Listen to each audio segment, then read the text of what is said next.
see that we are faced with a government conspiracy. The government has failed us. The senators who are filibustering concerning your and my rights, that's the government. Don't say it's Southern senators. It's the government. This is the government filibuster.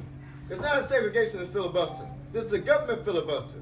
Any kind of activity that takes place on the floor of the Congress or the Senate, it's the government. Any kind of dilly-daddering, that's the government. Any kind of pussyfooting, that's the government. Any kind of act designed to delay and deprive you and me of our rights right now, that's the government that's responsible.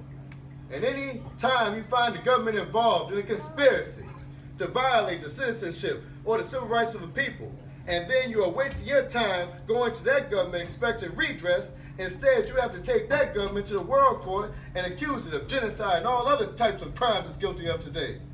So those of us whose political, economical, and social philosophy is Black Lives Matter have become involved in the civil rights struggle.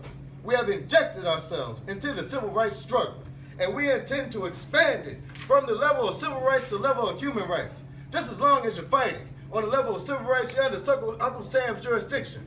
You're going to his court expecting him to correct the problem. He created the problem. He's the criminal. You don't take your case to the criminal, you take your criminal to court.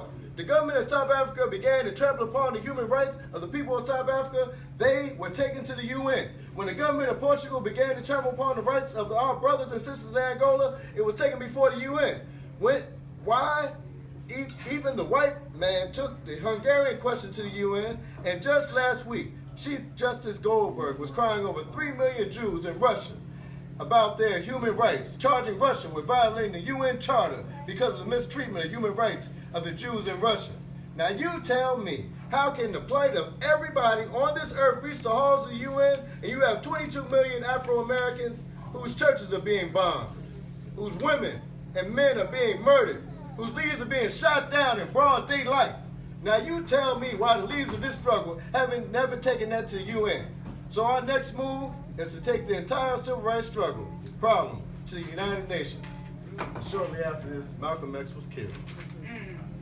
Every single time there's a problem, we don't say anything, or we allow them to kill one of our leaders and nobody else steps up, the problem just gets bigger. And now we're in this melting pot that we call the United States. Overseas, they don't call it the United States. They call it the Empire of the United States. And like all empires, someday they do fall. Thank you.